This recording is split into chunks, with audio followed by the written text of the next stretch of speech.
नमस्कार दोस्तों, SRH कहानियाँ में आप सभी का स्वागत है। हम एक नई सीरीज भगवत गीता की आप सभी के लिए लेकर आए हैं। इसमें भगवत गीता के सभी श्लोकों का हिंदी में समीक्षा सहित वर्णन करेंगे। अध्याय 1 श्लोक संख्या 13। तत्पश्चात शंख नगाड़े ढोल बजरंगी आदि वाद्य एक साथ ही बज उठे, जिनका बड़ा भयंकर शब्द हुआ। निसंदेह सभी योद्धागण अत्यधिक तनाव में थे, परंतु जैसे ही उन्होंने शंखनाद सुना, सबने अपना अपना शंख उठाकर शंख ध्वनि की। उसके बाद युद्ध के वाद्य शंख, भेरी, नगाड़े आदि युद्ध की घोषणा के रूप में बजने लगे। संजय इस कोलाहल का वर्णन तुमुल ध्वनि हुई इस प्रकार करता है, परंतु आगे प्रत्युत्तर में हुई पांडवों की शंख ध्वनि का वर्णन करते हुए कहता है कि वह शब्द इतना भयंकर था कि आकाश और पृथ्वी उससे गूंजने लगे और कौरवों के हृदय विदीर्ण होने लगे।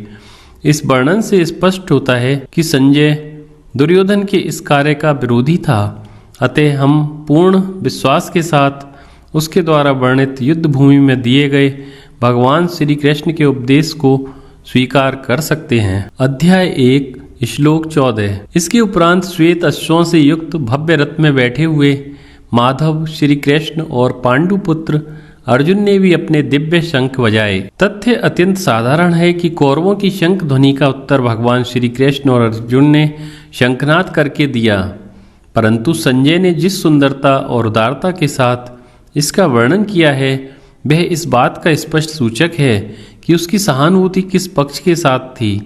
वह कहता है, श्वेत अश्वों से युक्त भव्य रथ में बैठे माधव और अर्जुन ने अपने दिव्य शंख बजाए।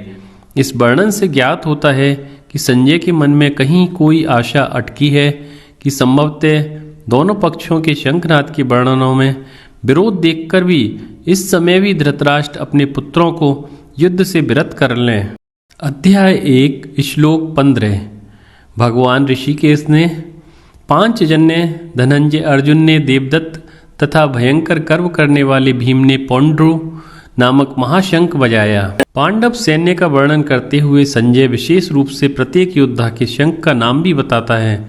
भगवान श्री कृष्ण के शंख का नाम पांचजन्य था। ऋषिकेश यह भगवान का एक नाम है जिसका अर्थ है इंद्रियों का स्वामी। अध्याय 1 श्लोक 16। कुंती पुत्र राजा युधिष्ठिर ने अनंत विजय नामक शंख और नकुल व सहदेव ने क्रमशः सुघोष और मणिपुष्पक नामक शंख बजाए। अध्याय 1 श्लोक 17। श्रेष्ठ धनुष वाले काशीराज, महारथी, शिखंडी, धृष्टद्युम्न, राजा विराट और अजय सात्यकी। अध्याय 1 श्लोक 18। हे राजन, राजा द्रुपद, द्रौपदी के पुत्र और महाबाहु सौभद्र, अभिमन्यु, इन सब ने अलग अलग शंख बजाए। इन श्लोकों में उन महारथियों के नाम हैं जिन्होंने अत्यंत उत्साह के साथ बारंबार प्रचंड ध्वनि से शंखनाद किया। भीष्म पितामह के धराशायी होने में शिखंडी कारण था।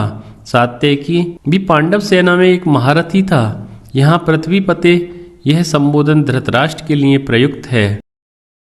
अध्याय 1 श्लोक 19। वह भयंकर घोष आकाश और पृथ्वी पर गूंजने लगा और उसने धृतराष्ट्र के पुत्रों के हृदय विदीर्ण कर दिए। 14वें श्लोक से संजय पांडवों की सेना का विस्तृत वर्णन करता है।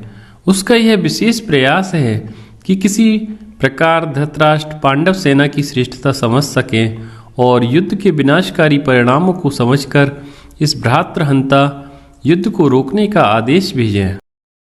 अध्याय 1 श्लोक 20। हे महीपते, इस प्रकार जब युद्ध प्रारंभ होने वाला ही था कि कपिध्वज अर्जुन ने धृतराष्ट्र के पुत्रों को स्थित देखकर धनुष उठाकर भगवान ऋषिकेश से ये शब्द कहे। इन 1.5 श्लोकों में महाभारत युद्ध के नायक अर्जुन का युद्ध क्षेत्र में प्रवेश वर्णन मिलता है।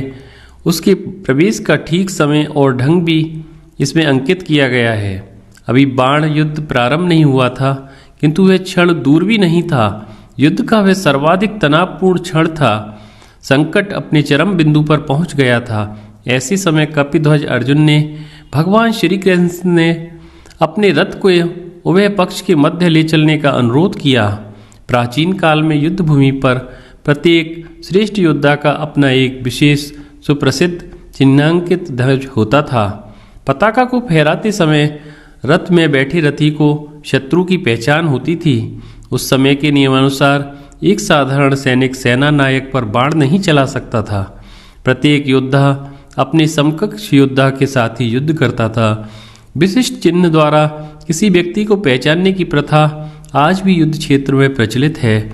किसी उच्च अधिकारी के वाहन और गणवेश पर उसके परिचालक विशेष चिन्ह अंकित होते हैं। अर्जुन के ध्वज का प्रतीक चिन्ह कपी था। संजय द्वारा किए गए वर्णन से प्रतीत होता है कि अर्जुन धर्म युद्ध को प्रारंभ करने के लिए अधीर हो रहा था। उसने अपना धनुष उठा लिया था, जिससे उसकी युद्ध तत्परता का संकेत मिलता है। दोस्तों, इसी तरह की और वीडियोस के लिए आप हमारे YouTube चैनल SRH कहानियाँ सब्सक्राइब करें। वीडियो देखने के लिए बहुत बहुत धन्यवाद।